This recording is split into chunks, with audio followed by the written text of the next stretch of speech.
I'm Samantha Mitchell, 22 years old and graduating today. The auditorium buzzes with excitement, but my stomach churns with dread. Just before I lined up, my parents handed me a manila envelope with cold smiles. Inside, disownment papers. Legal termination of our relationship. My hands tremble as I take my seat. 2 hours later, the CEO of Thompson Tech approaches the podium. "I'd like to recognize Samantha Mitchell," he announces. My parents freeze in their seats, horror washing over their faces. They never saw what I had planned.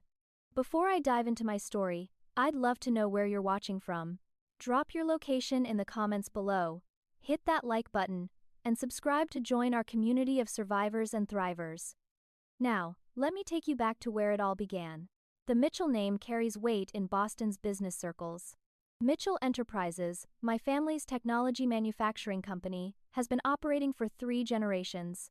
My father, Richard Mitchell, inherited it from his father and grew it into a regional powerhouse. My mother, Diana Mitchell, comes from old money and serves as the company's CFO. Together, they built an empire based on cutting-edge home security systems and, as I would later discover, cutting-edge family cruelty. From my earliest memories, our sprawling colonial mansion felt more like a corporate headquarters than a home. Dinner conversations centered around profit margins and market expansion, never around my school day or my interests. My bedroom walls were painted a steely gray. Mother thought colorful decorations would encourage frivolity. Then there was James, my older brother by 3 years. The golden child. The heir apparent. While I was expected to maintain perfect grades and appropriate social connections, James was being groomed to take over the company. His mediocre academic performance was excused as focusing on the bigger picture, while my academic excellence was simply expected. "Samantha, excellence is your baseline, not your achievement," my father would say whenever I proudly showed him an A+ paper. The first betrayal I remember clearly happened when I was 12. I had qualified for the state science competition with my project on renewable energy applications. The competition fell on the same day as Jameis' regional basketball game. He was a bench warmer who rarely played, but that didn't matter to my parents. "Well, try to make it after Jameis' game," my mother promised half-heartedly. I stood on that stage, accepting my first-place trophy, scanning the audience for their faces. Instead, I found Mrs. Reynolds, my science teacher, clapping enthusiastically in the front row. She had driven 40 minutes to be there when my parents couldn't drive 10. "Your project could change the world someday, Samantha," Mrs.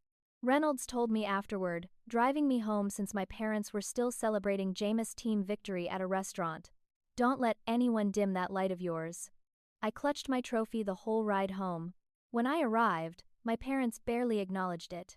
"Oh, you won? That's nice, dear. Jameis' team is going to state finals."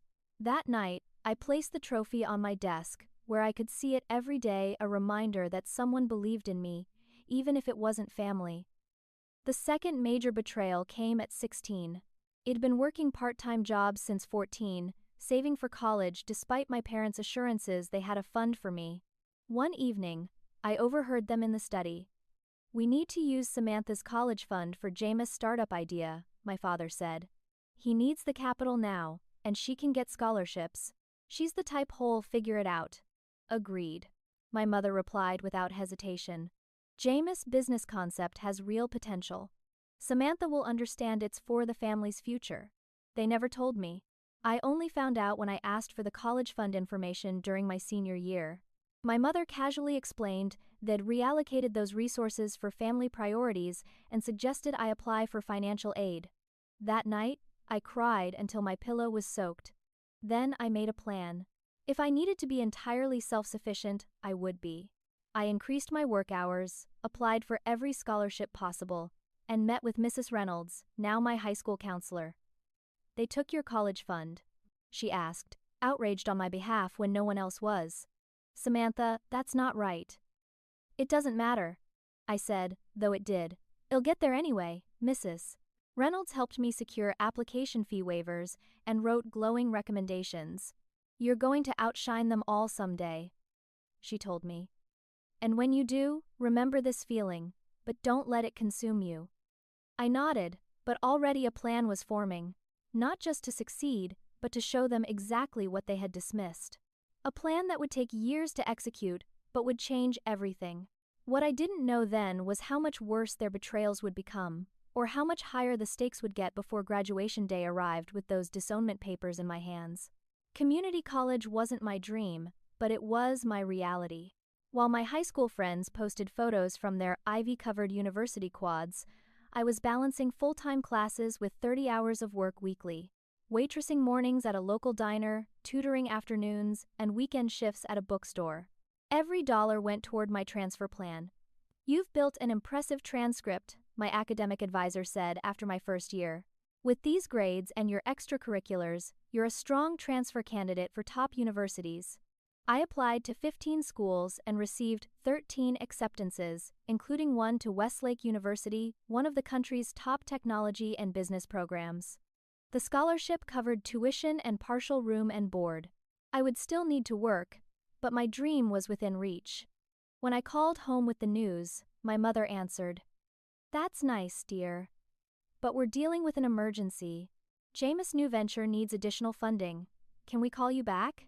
They never did. At my transfer orientation, I watched other students with their proud parents taking photos, buying university gear, treating their children to celebration dinners. I took a selfie in front of the university sign and sent it to Mrs. Reynolds, who responded immediately with congratulations and a digital gift card for the campus bookstore.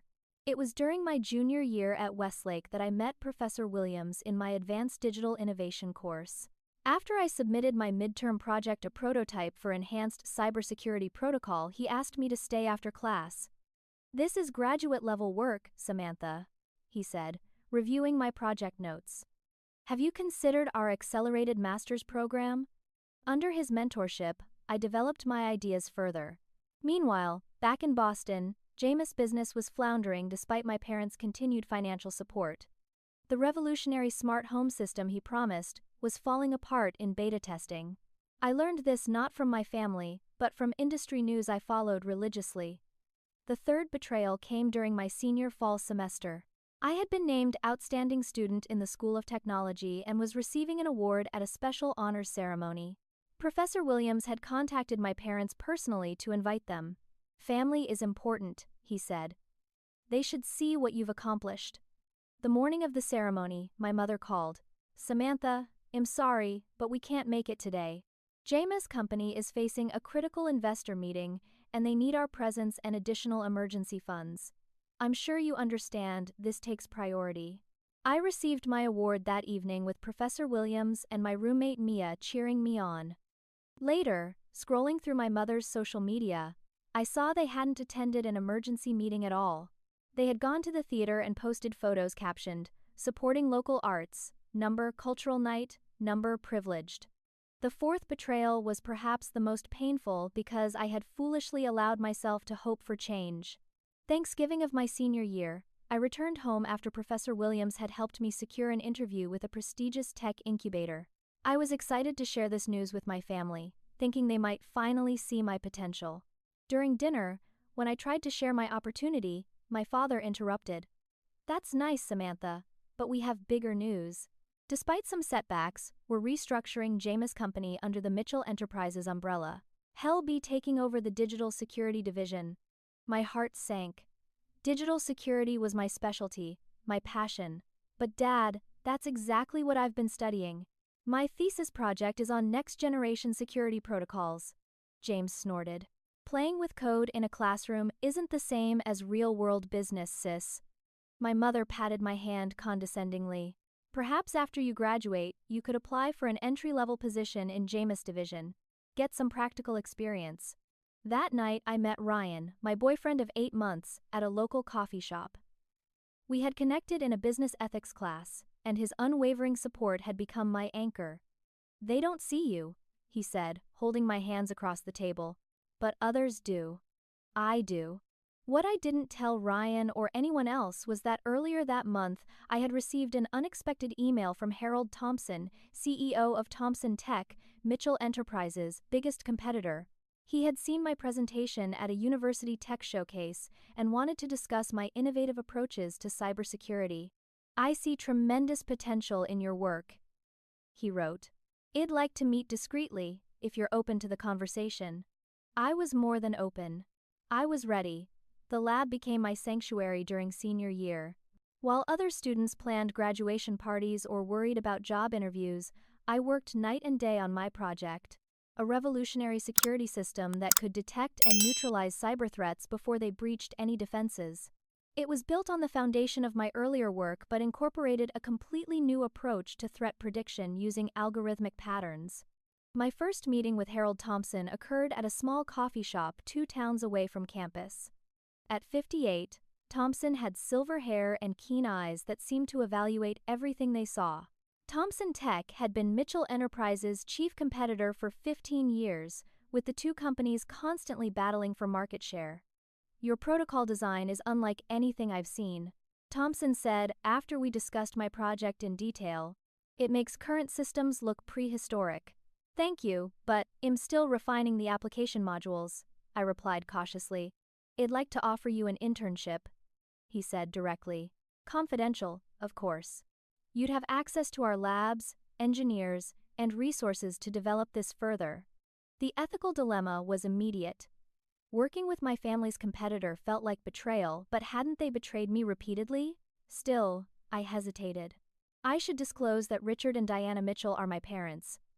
Thompson didn't look surprised. "I know who you are, Samantha. I also know talent when I see it.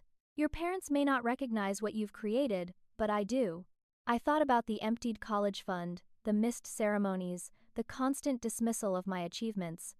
"When can I start?" I asked. Maintaining the secret wasn't easy. I told Mia I was working on an independent project with Professor Williams' backing. Technically true, as he had approved my independent study credits without knowing the full scope of my work. "You're working yourself to death," Mia commented one night when I returned to our apartment at 2 a.m. "Is it worth it?" "It will be," I promised. Thompson became more than just a business connection. During our weekly meetings, he taught me about corporate strategy, intellectual property protection, and leadership. Unlike my father, who shared nothing of his business knowledge with me, Thompson treated me like a protégé. "The technology sector isn't just about innovation," he explained once. "It's about timing, positioning, and understanding the human element behind every decision." As graduation approached, Thompson introduced me to his board of directors. In a private conference room at Thompson Tech headquarters, I presented my completed security system. "This is beyond impressive," said Janet Klein, Thompson's head of R&D. "With proper development, this could corner the market." "And the timing couldn't be better," Thompson added. "Mitchell Enterprises is vulnerable." That caught my attention. Vulnerable how? Thompson slid a folder across the table. Inside were financial reports and internal communications from Mitchell Enterprises, all legally obtained through industry channels and public records, he assured me. They showed the company losing market share rapidly, with their newest products failing quality tests and clients canceling contracts. "Your brother's division is the primary problem," Thompson explained. "His security system has critical flaws that leave clients exposed. 3 major breaches in the last quarter alone. More disturbing was evidence that James had been stealing ideas from other employees and claiming them as his own, a pattern that had created internal dissension and talent flight. The 5th betrayal came at Christmas. I returned home for what I expected to be a brief, obligatory visit. The mansion was decorated lavishly for the annual Mitchell Enterprises holiday party. Executives, business partners, and family friends filled the house, everyone in festive attire discussing business prospects for the coming year. My father clinked his glass for attention halfway through the evening. "I have an important announcement," he declared. "As we move into the new year, Mitchell Enterprises will be transitioning to the next generation of leadership. I'm officially naming James as my successor and the future CEO of our company." Applause erupted. James stepped forward, beaming with unearned pride. "Thank you, Father," he said, his voice carrying across the room. "I promise to uphold the Mitchell legacy of excellence and innovation." I stood frozen, champagne glass in hand. Not because I had expected to be named, I knew I never would be, but because the words innovation and excellence coming from James felt like a mockery of everything I had actually accomplished. Later that night, I overheard James talking to a group of executives. "My new security system will revolutionize the industry," he boasted. I've developed a predictive algorithm that can anticipate breach attempts before they happen. I nearly dropped my glass. He was describing my work I had mentioned in vague terms during Thanksgiving dinner. He couldn't have the details, but he was clearly planning to claim the concept as his own. That night, I called Thompson. "I'm all in," I told him. "Whatever you're planning for Mitchell Enterprises, I want to be part of it." "I was hoping you'd say that," Thompson replied. "Because I have a proposition that will change everything." April arrived with spring flowers and final exams. While my classmates stressed over tests and job interviews, I was living a double life. By day, I was completing my degree requirements. By night, I was finalizing details with Thomson Tech's legal team for the acquisition of my security system and my future role at the company. My parents had barely communicated with me all semester, which wasn't unusual. So I was surprised when, 3 weeks before graduation, my mother called. "We've been thinking, Samantha," she said, her voice unusually warm. "Graduation is an important milestone. We should celebrate as a family, really." I couldn't keep the skepticism from my voice. "Of course. We're so proud of you. We've booked the River restaurant for after the ceremony. Everyone will be there, grandparents, aunts, uncles, the whole Mitchell family." I knew this sudden interest wasn't genuine. The timing was too convenient. From industry contacts, I had learned that Mitchell Enterprises was pursuing a major government contract, one that required a sterling public image and strong family values narrative. Still, a tiny part of me hoped. Maybe they had finally recognized my worth. Graduation morning dawned bright and clear. I dressed carefully in the apartment I shared with Mia, who was already taking photos for social media, first-generation college graduate. She captioned her own pictures proudly. Her parents, who had immigrated from the Philippines when she was 5, were already outside waiting, bearing flowers and balloons. "They're so proud of you," I said, helping her adjust her cap. "Your parents will be too," she assured me. How could they not be? My parents arrived at my apartment precisely at 9 a.m., looking immaculate as always. My mother air-kissed my cheek while my father stood back, nodding approvingly at my appearance.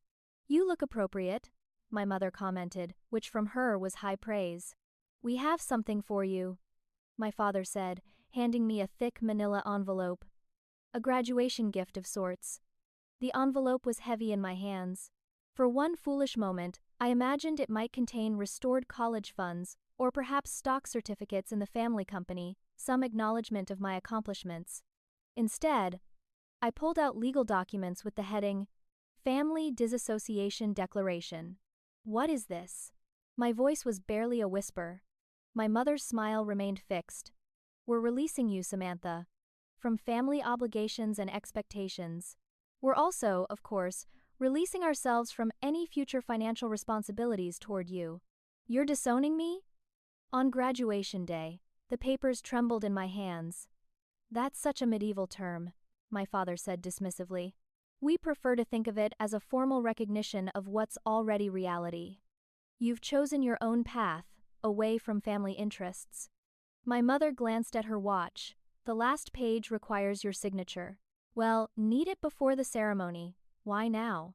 I managed to ask, though I felt like I was choking. "James is stepping into a more public role," my father explained coldly. "There have been questions about why his sister isn't involved in the family business. It's cleaner this way." The narrative becomes simple. Our son leads the company, while our daughter chose an independent path. The 6th betrayal was delivered so casually I almost missed it. "We've already informed the extended family you wouldn't be attending graduation," my mother added. "They understand you've chosen to distance yourself." The realization hit me like physical pain. The dinner reservation, the family gathering, it was never for me. It was a celebration for James, scheduled to coincide with what should have been my special day. "Now, if you could sign." My father held out a pen. "Get out." My voice was surprisingly steady. "Samantha, get out. Now." I threw the envelope at their feet. "I'll see you at the ceremony." After they left, I collapsed onto the floor. Mia found me there 10 minutes later, still clutching one of the pages. "Oh my God. What happened?" She knelt beside me. I couldn't speak, just handed her the papers. She read quickly, her expression changing from confusion to horror. They can't do this. Not today of all days. Ryan arrived moments later, having texted that he was downstairs. Seeing me on the floor, he immediately sat beside me, pulling me into a tight embrace. They disowned me, I whispered against his shoulder. Officially? In my car on the way to the ceremony, with Ryan driving and Mia in the back seat, I finally broke down completely. Years of rejection and disappointment poured out between gasping sobs. How could they? What did I ever do except try to make them proud? This isn't about you, Ryan said firmly, reaching for my hand. This is about them and their twisted priorities. Hez right, Mia added. And remember, we have a plan. Today isn't the ending they think it is. I took several deep breaths, wiping away tears. The plan? Yes. Thompson is confirmed for the ceremony, Ryan asked. I nodded. Front row VIP seating, and the papers are signed. All finalized yesterday. Mia leaned forward from the back seat. Then let's get you looking graduation perfect again. You've got a show to put on. In the parking lot, I reapplied my makeup, covering all evidence of tears. As we walked toward the auditorium, I saw them not just my parents and James, but my entire extended family. Grandparents, aunts, uncles, cousins, all dressed impeccably, all there under false pretenses. My grandmother spotted me first, waving excitedly. I forced a smile and waved back, wondering if she knew what her son had just done to me. Ready? Ryan squeezed my hand. I nodded, straightening my shoulders. Ready. The Westlake University graduation ceremony was a grand affair. The auditorium was packed with thousands of proud families, the stage decorated with the university's blue and silver colors. I took my assigned seat with the School of Technology graduates, scanning the crowd until I spotted my family in their reserved section. They had prime seats, money, and influence always secured the best view. More importantly, I located Harold Thompson in the front row of VIP guests, exactly as promised. Our eyes met briefly, and he gave me a subtle nod. Everything was in place. The university president took the stage, welcoming everyone to the commencement ceremony. Her speech was standard fare about bright futures and changing the world. But then came the deviation from the printed program. Before we begin conferring degrees, I'd like to announce a special guest who has joined us today. Harold Thompson, CEO of Thompson Tech, is not only here to support our graduates, but has requested a moment to address our technology and business students specifically. A murmur of interest rippled through the crowd. I glanced toward my family. My father had gone completely still, his expression unreadable. My mother was whispering frantically to him behind her program. Thompson approached the podium with confidence. At 58, he carried the gravitas of a man who had built an empire from the ground up, not inherited one. Thank you, President Garcia. Graduates, parents, distinguished guests. I'll be brief, as today belongs to these extraordinary students. At Thompson Tech, we believe the future of innovation lies not in established hierarchies, but in identifying exceptional talent in unexpected places. His gaze swept the audience before settling in my direction. Over the past year, I've had the privilege of witnessing such exceptional talent firsthand. A Westlake student developed a security protocol that outperforms anything currently on the market, including products from my own company. Now, the whispers grew louder. This was unusual. CEOs didn't typically praise competitors' products at graduation ceremonies. This innovation was not developed in our labs with million-dollar budgets, but by a single undergraduate working with limited resources and unlimited determination. The result is a system that will revolutionize digital security for individuals, corporations, and potentially even national infrastructure. I could see my parents exchanging confused glances. James was frowning, scrolling through his phone as if searching for information. Today, I'm pleased to announce that Thompson Tech has acquired this technology in what represents the largest intellectual property acquisition from a student in our company's history. The audience broke into applause, impressed by the announcement even without knowing the details. But more significant than the technology itself is the mind behind it. Therefore, I'm proud to announce that Thompson Tech has created a new executive position, Director of Innovation, to be filled by the remarkable creator of this security system. Thompson paused, and I held my breath. Samantha Mitchell, would you please join me on stage? The auditorium fell silent for a beat before erupting in applause. I rose from my seat, legs trembling slightly as I walked toward the stage. As I passed the faculty section, Professor Williams gave me a thumbs up. He had known about this moment for weeks. When I reached Thompson, he shook my hand firmly before leaning toward the microphone again. Miss Mitchell's security protocol has been acquired for $12 million, with additional performance bonuses structured into our 5-year contract. More importantly, she will lead a team of senior engineers in revolutionizing how we approach cybersecurity. I turned toward the audience, finally allowing myself to look directly at my family. My father's face had drained of all color. My mother's mouth hung open in shock. James looked like he'd been slapped. They were literally frozen in their seats while everyone around them applauded.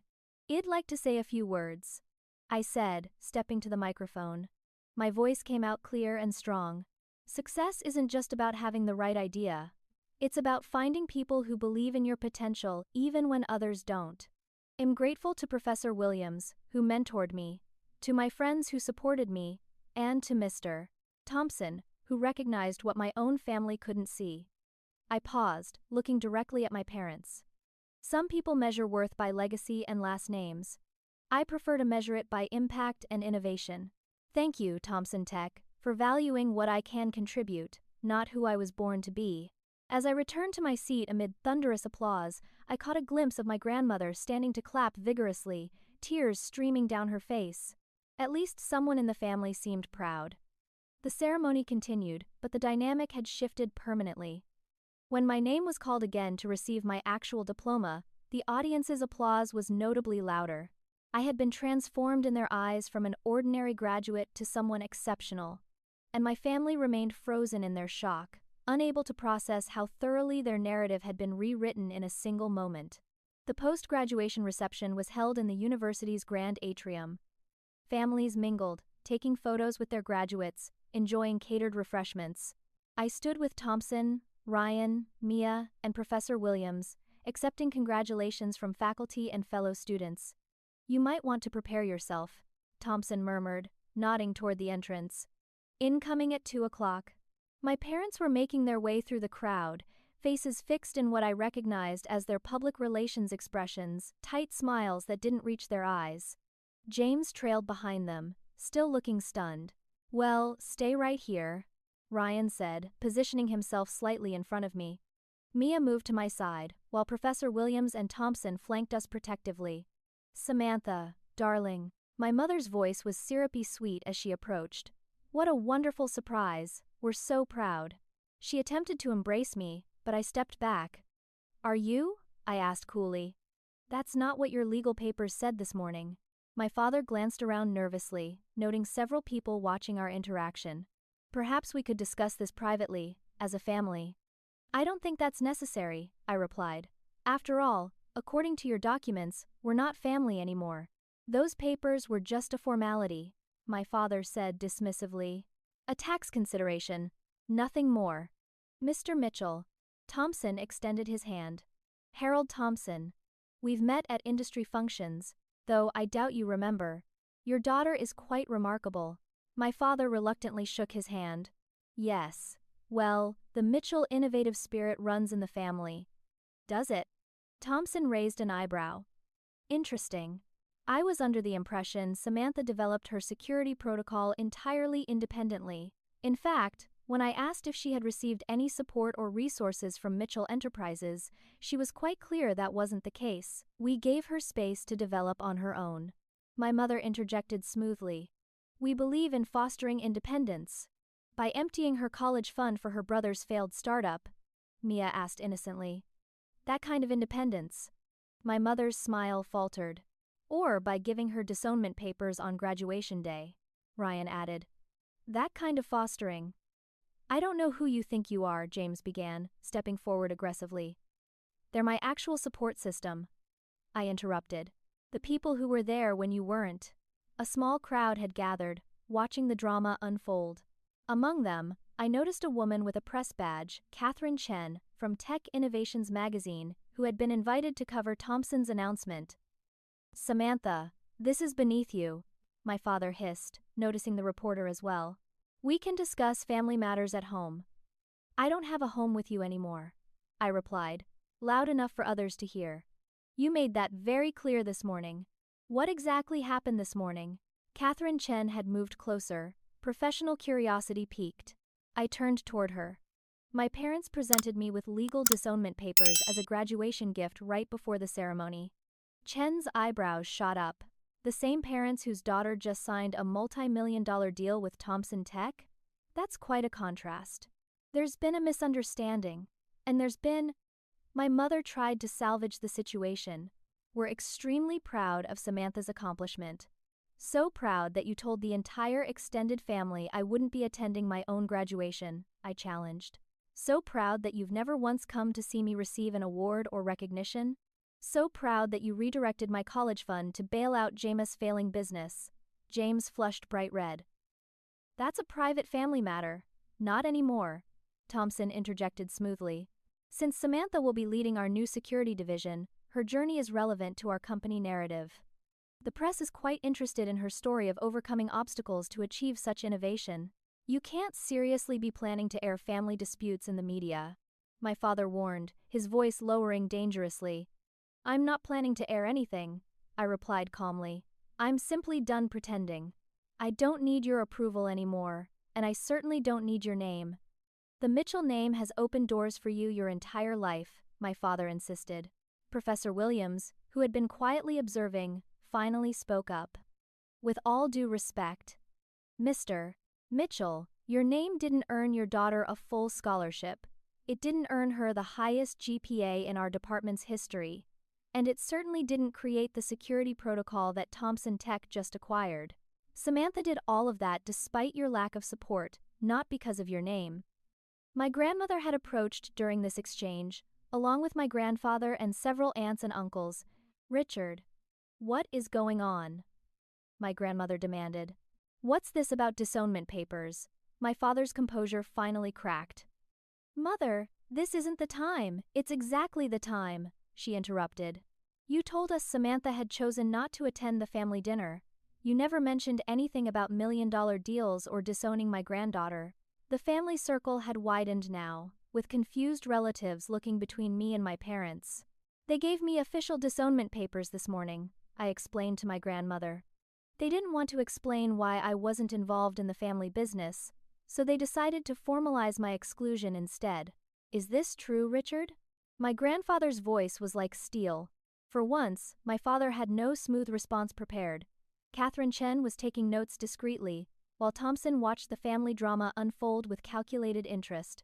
I think, Thompson said carefully, that Samantha has demonstrated exactly the kind of resilience and independent thinking that made her technology so revolutionary. Mitchell Enterprises' loss is decidedly Thompson Tech's gain. My mother, ever conscious of appearances, tried one more approach. Samantha, darling, let's put this unpleasantness behind us. We're having a family celebration at the River Restaurant.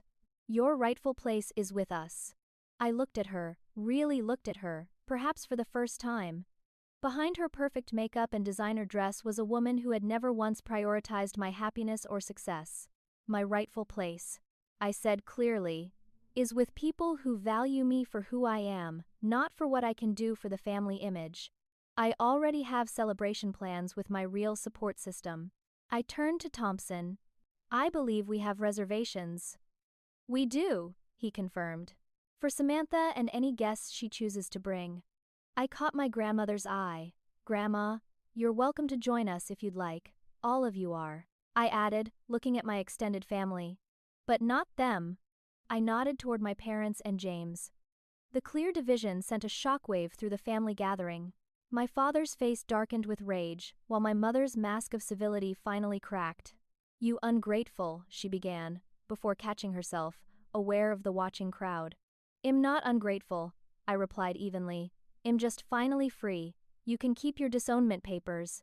I don't need to sign them to move on with my life. 1 month after graduation, I settled into my new corner office at Thompson Tech headquarters. Floor-to-ceiling windows offered a panoramic view of Boston's skyline, including if I turned just so the Mitchell Enterprises building across the river. The symbolism wasn't lost on me. My team of 12 senior engineers was already making significant progress implementing my security protocol across Thomson's product lines. Early client feedback exceeded even our optimistic projections. The Mitchell Security Division lost 3 major government contracts yesterday. Janet Klein, head of R&D, commented as she dropped a report on my desk. Your system passed the penetration tests that theirs failed. I nodded, feeling a complex mix of professional satisfaction and personal conflict. How's their stock price responding? Down 18% this quarter. The board is getting restless. I swiveled my chair to look out at the Mitchell building again. I hadn't spoken to my parents since graduation day.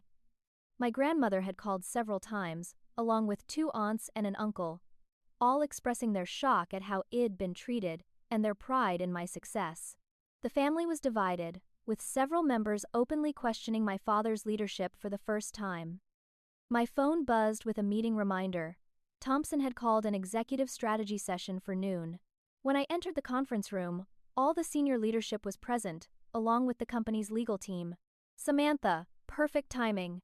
Thomson gestured to an open seat beside him. We were just about to begin.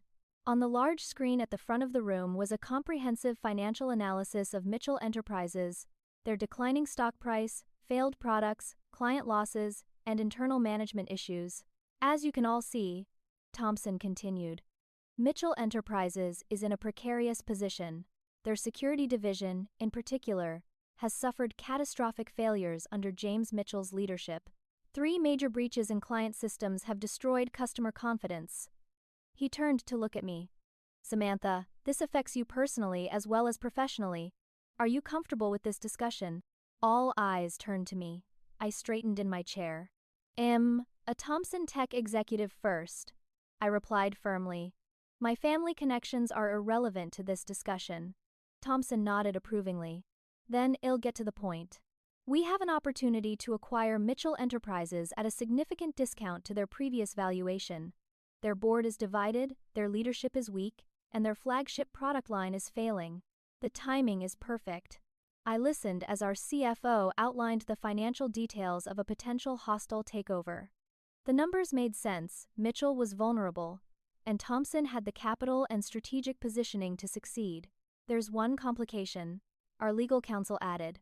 The Mitchell family still controls 40% of voting shares. Even with the board's support, we'd need to convince some family members to sell. Thomson leaned back in his chair. That's where things get interesting. Samantha, we've received a rather unexpected call. Your brother James is requesting a meeting with you specifically. James. I couldn't hide my surprise. What does he want? He didn't say.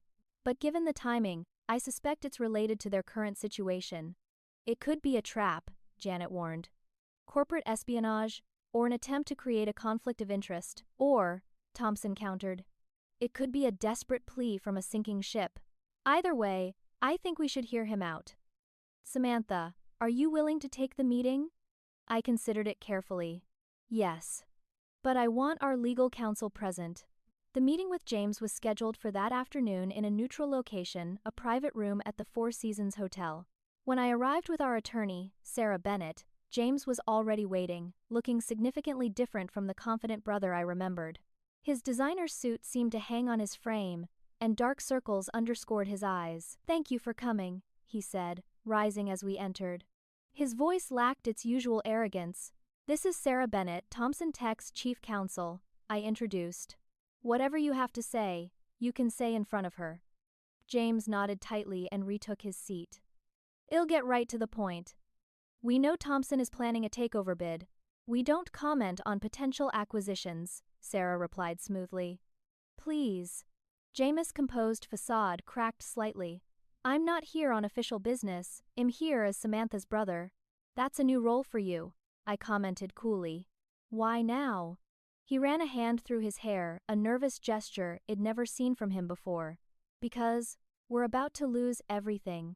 Dad mortgaged the house to keep the company afloat after the government contracts fell through. Mom's family money is all tied up in company stock that's now practically worthless. That sounds like poor financial planning, I observed. How is this my problem? It's not just about them, James continued. It's the employees, over 300 people, who will lose their jobs if Thomson dismantles the company, which Thomson has every right to do in an acquisition, Sarah noted.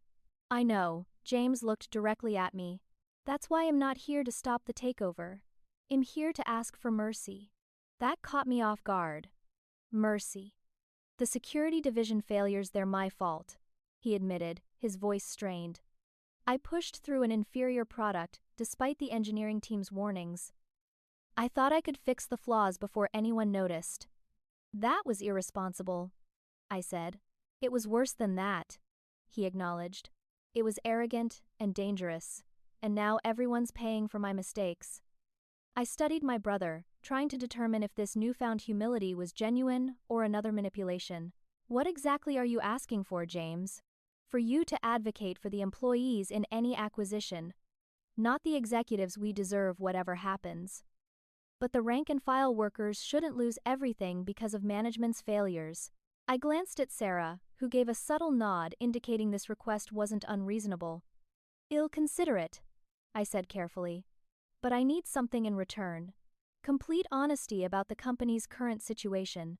James hesitated only briefly before opening his briefcase and extracting a flash drive. This contains everything: financial statements, internal communications, product development files, including evidence of how Dad has been misleading the board about our financial position.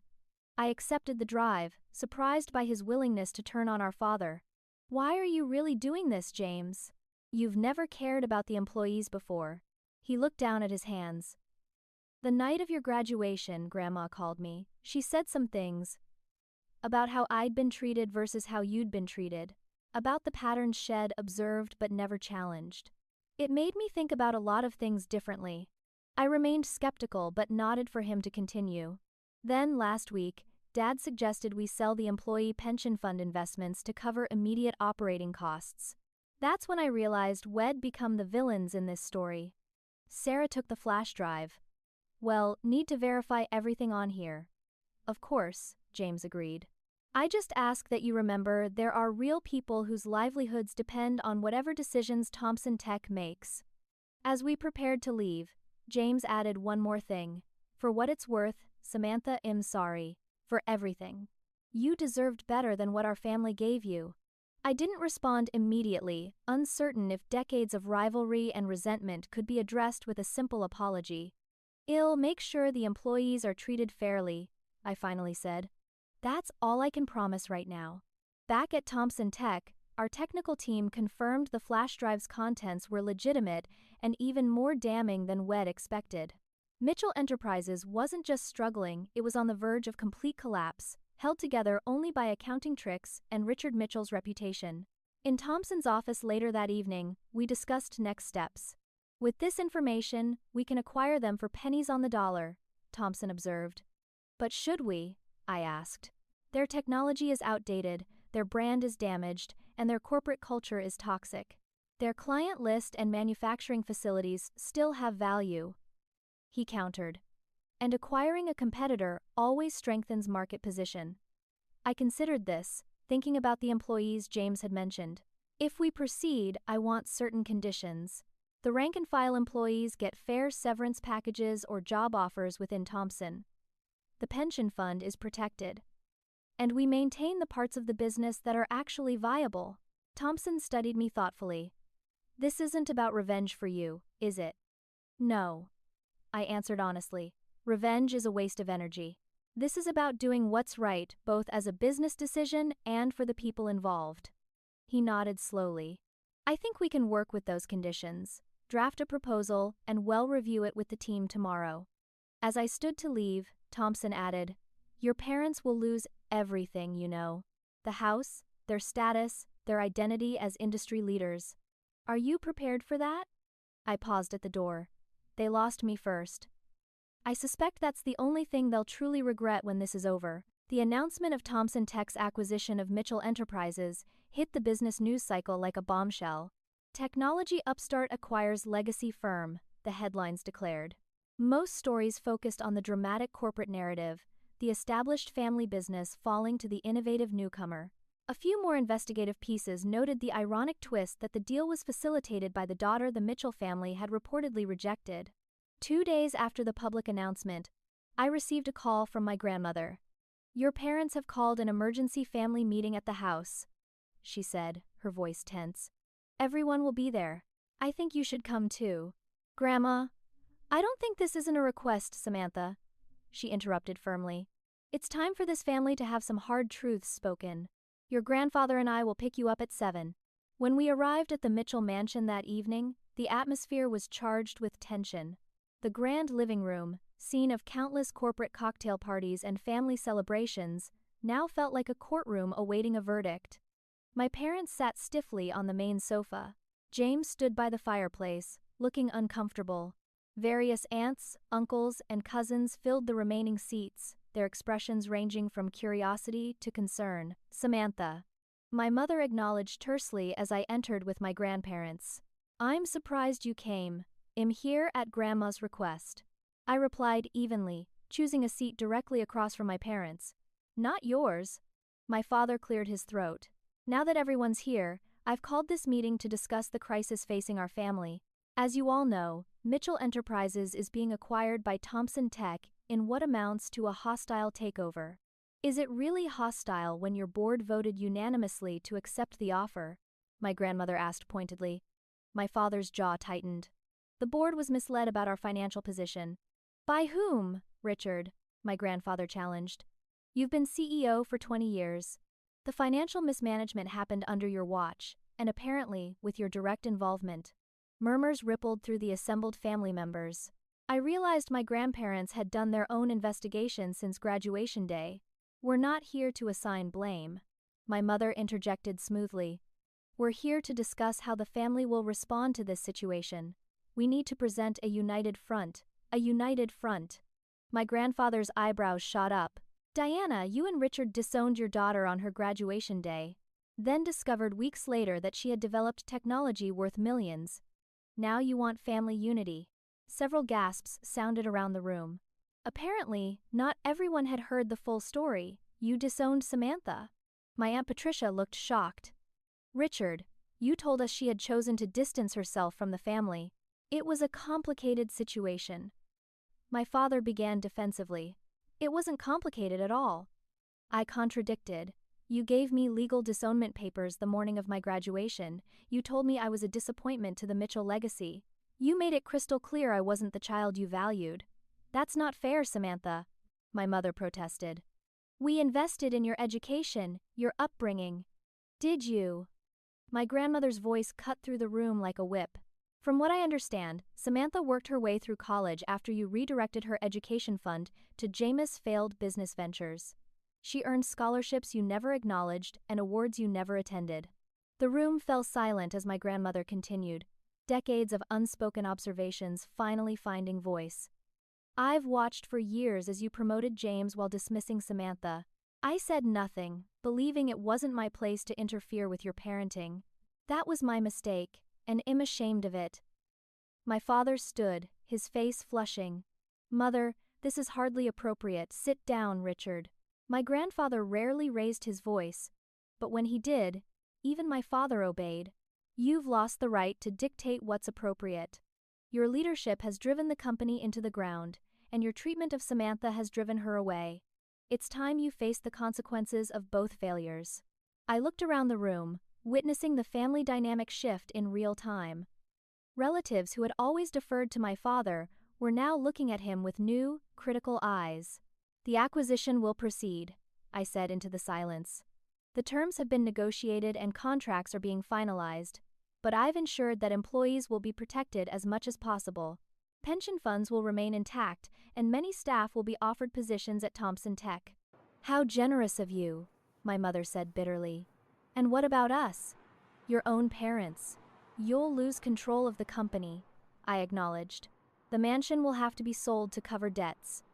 Your personal assets tied to company stock will be significantly devalued." "You're destroying us," my father accused. "Is this your revenge? Using Thomson to dismantle everything we've built?" "No," I replied calmly. "This is the natural consequence of your own decisions, both business and personal." Thompson is acquiring Mitchell because it makes financial sense, not because of any personal vendetta. That's convenient, my father scoffed. James, who had remained silent until now, finally spoke. Dad, stop. Samantha isn't responsible for this situation. We are you, me, the executives who followed your leadership blindly. We drove the company into the ground with poor decisions and mismanagement. My father turned on him furiously. You dare to turn on me now? After everything I've done for you, what exactly have you done for him? I challenged.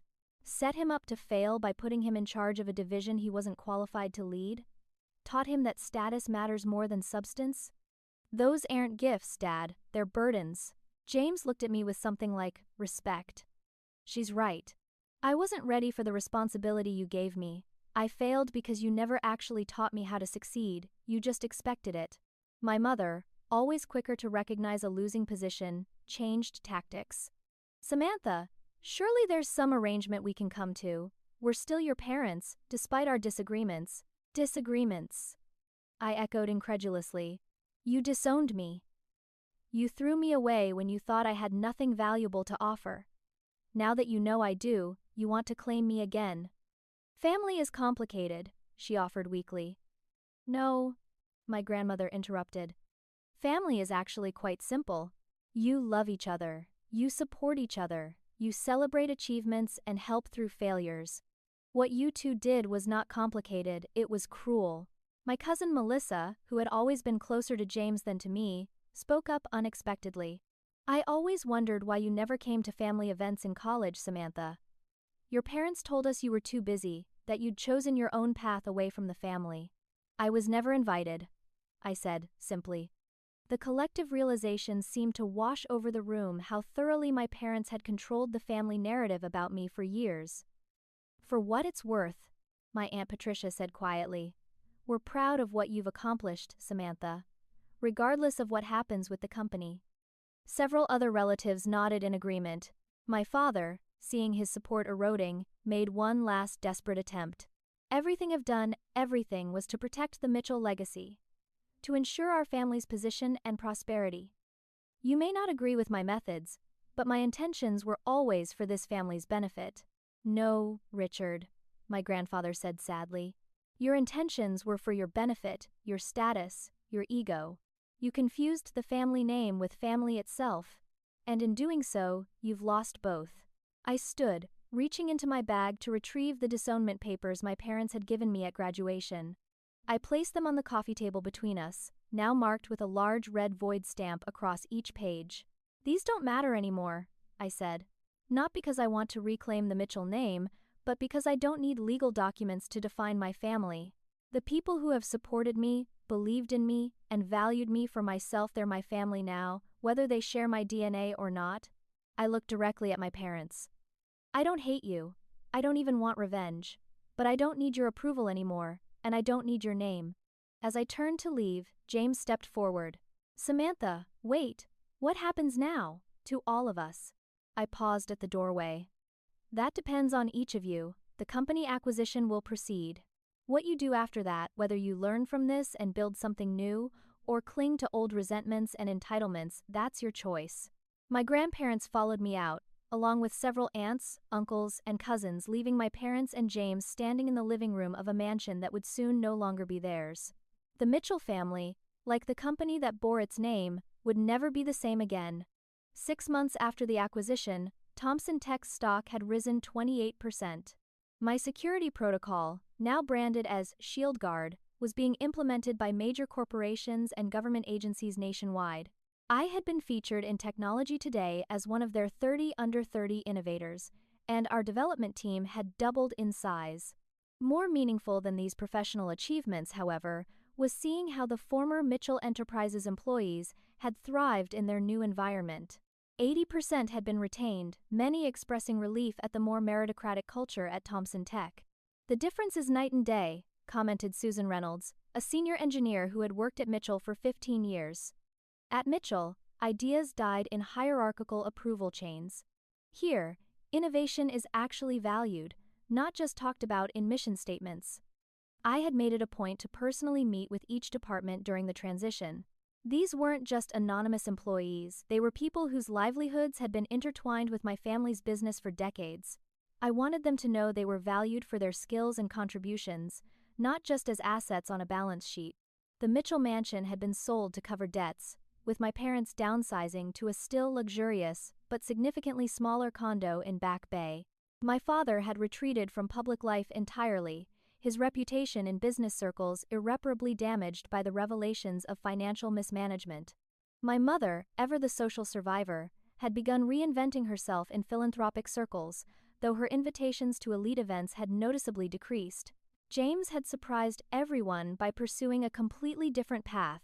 After a period of reflection, he had enrolled in a teaching credential program, with plans to become a high school business teacher. "I want to teach young people what I wish I'd learned," he explained during one of our now monthly coffee meetings. "That character matters more than status. That how you treat people determines your real success." Our relationship was still complicated. Decades of rivalry and resentment couldn't be erased in months, but we were building something new, based on honesty rather than competition. The family as a whole had fractured and reformed in interesting ways. My grandparents had become fierce advocates for me, hosting family gatherings that explicitly excluded my parents until they showed genuine remorse. Several cousins who had previously kept their distance now reached out regularly, building connections that had been discouraged under my parents' influence. On a personal level, my relationship with Ryan had deepened through all the turbulence. His unwavering support and perspective had been my anchor during the acquisition and its aftermath. "Have you set a date yet?" Harold Thompson asked during our weekly strategy meeting, nodding toward the engagement ring Ryan had given me the previous month. "Spring next year." I replied with a smile. "Small ceremony, just people who actually care about us. Smart woman." Thompson approved. In business and in life. After our meeting concluded, I returned to my office to find an unexpected visitor waiting. Mrs. Reynolds, my high school counselor, who had supported me when my family hadn't. "Mrs. Reynolds." I embraced her warmly. "What brings you here?" "I received your invitation to speak at the Scholarship Foundation launch," she said, smiling. "I wouldn't miss it for the world." The Samantha Mitchell Foundation was perhaps the achievement I was most proud of. A program providing full scholarships to promising students who lacked family financial support. Its first class of recipients would be announced next month. "I've been following your journey," Mrs. Reynolds continued. "That scared but determined girl who sat in my office planning how to pay for college has come so far, thanks to people like you who believed in me." I acknowledged. "No," she corrected gently. "Thanks to your own resilience. You built this life brick by brick, Samantha, even when others were trying to tear it down." Later that evening, Thompson Tech hosted a reception celebrating the successful integration of the former Mitchell divisions. The event was held in our headquarters atrium, with employees from both original companies mingling together. Professor Williams attended as my guest, beaming with pride as he watched me navigate the room. "When you first showed me that security protocol prototype, I knew it was special," he commented. "But I had no idea it would lead to all this." "Neither did I admitted. "I just wanted to create something valuable, something that mattered." "And you have," he assured me. "Not just the technology, but this whole environment where others can innovate too." As the evening progressed, I spotted a familiar figure hovering uncertainly near the entrance, my mother, elegantly dressed as always, but lacking her usual confident demeanor. I approached her cautiously. "I don't recall seeing your name on the guest list." "I wasn't invited," she admitted, "but I needed to see you." I led her to a quiet corner, away from curious eyes. "Why are you here, Mom?" She took a deep breath. "Your father and I have been in therapy, separate and together. It was your grandfather's condition for maintaining any relationship with them." "That's surprising," I said carefully. "It's been illuminating," she continued. "And painful. We've had to confront a lot of ugly truths about ourselves and our priorities." I remained silent, waiting. "I'm not here to ask for forgiveness," she clarified. "I don't have that right yet. But I am here to tell you that I'm sorry. Truly sorry, for all the ways I failed you as a mother." Her voice cracked slightly, something I had never witnessed before, from my always composed mother. "I valued the wrong things. I prioritized status over love, appearance over substance. I missed the remarkable daughter who was right in front of me because I was too busy crafting the perfect family image. I studied her face, looking for signs of manipulation, but finding what appeared to be genuine remorse. "Thank you for saying that," I finally responded. "It matters that you recognize what happened. Your father isn't ready to have this conversation yet," she admitted. "His pride is still too wounded. But I hope someday he will be." "That's his journey," I said, "just as this is mine." We stood in awkward silence for a moment before she asked, "Is it true you're engaged? Your grandmother mentioned it." I nodded, showing her the ring. "He seems like a good man," she offered. "The way he defended you at graduation, that was real love." "It was." I agreed. "And it still is." I hope she hesitated. "I hope someday we might be invited to the wedding. Not as the mother of the bride in any official capacity. Just as people who wish you happiness." "I can't make that promise today," I told her honestly.